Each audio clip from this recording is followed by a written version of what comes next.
Au quotidien, nous avons des questions un peu des gens qui s'intéressent à la bio mais qui ont un peu peur, notamment la rentabilité économique. Ça peut faire partie des questions qui se posent.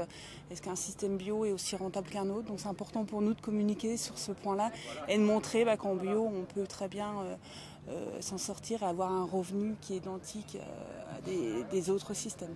Alors Arvalis effectivement est présent sur le pôle bio du Salon de l'Herbe. En bio, tout ce qu'on achète est cher. Donc nous sommes là pour dire aux agriculteurs qu'en semant des prairies riches en légumineuses, ils peuvent espérer sécuriser un tout petit peu plus à la fois les stocks et aussi avoir des stocks riches en protéines. Quelle prairie je peux semer, quelle composition je conseille et comment je l'exploite. Donc en fait on est presque dans la recette pour l'agriculteur, alors qu'en amont il y a plus de 6 années de travaux et on va dire des tonnes de données effectivement qui ont été valorisées.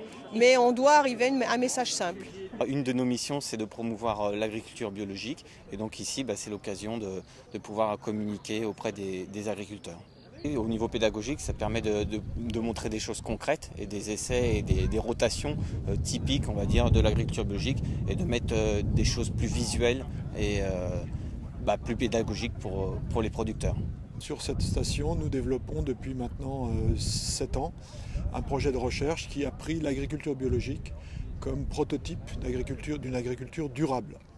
Alors pourquoi est-ce important d'être présent sur le Salon de l'Herbe? Il se trouve que l'herbe est un des piliers de l'agriculture biologique, qu'il s'agisse de l'herbe cultivée, la luzerne, les prairies temporaires, les prairies semées d'une façon générale, mais aussi les prairies permanentes qui représentent une proportion importante de la surface agricole de la région.